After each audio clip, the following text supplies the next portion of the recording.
don haka ya Allah ka shaida, ya ku arnan Najeriya ku shaida, ya ku jami'an tsaron Najeriya ku shaida, ya ku kungiyoyin kare yancin bil'adama kamar suke cewa ku shaida, wallahi duniya ba wanda muka so kamar Muhammadu Rasulullahi.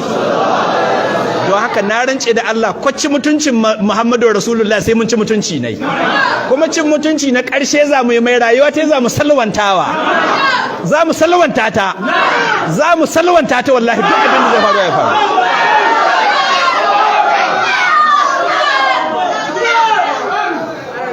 Mai musu ga sakkutun nan da wani jami'in tsaro da wani kirista da wani tsohon musulmi da wani shugaban musulmi da wani dan siyasa, duk wanda ke ganin wasa ake ya zo ga sakkutun nan yayi, na rinci da Allah sai mun kashe shi. Magana ce wadda no going back no retreat. Shi yasa ni tashi gaban gwamna, gaban mataimakin gwamna, gaban jami'an tsaro, gaban kowa ni maimaita abinda na wadi cikin kasa nan da aka yawo da munafukai ki yawo da shi. Magana ce wadda lokacin da na faɗe ta ɗakin matata na shiga na faɗe ta, ba nan na faɗi ba. Last speaker nawa gare ni? Guda 12. Ga hudu nan, ga hudu can manya-manya. Sannan ga mai ɗauka da audio, ga mai ɗauka da bidiyo. Ba cikin sirri na faɗi ba. Me muke tsoro? Kai, wallahi tallahi.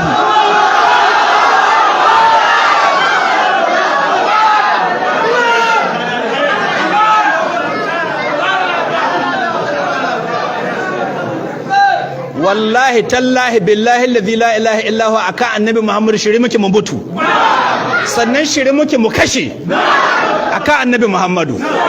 In ba ku san da haka nan ba ku sani, in ba is uncompromising. Mu shiri muke mu mutu, shiri muke kuma mu kashe aka annabi Muhammadu sallallahu alaihi wasallam. Don haka don Allah in ga adalci, yanzu ga dubunnan kiristoci cikin garin sa ba wanda an ka taba. Ga cocin nan na faɗa muku, cocin da Asakuta, masallatai yin Juma'a da Asakuta ba su cocin da Asakuta yawa ba mu taɓa ko guda ba, sai Debora. Don Allah in ga adalci bai kamata a bincika ya an kai ba, balle duk al'amarin ta ga yanan bayyane. Manzon Allah ta soka, bayan ta soka kuma ta surfa mai ashar. Debora, buro oban Debora.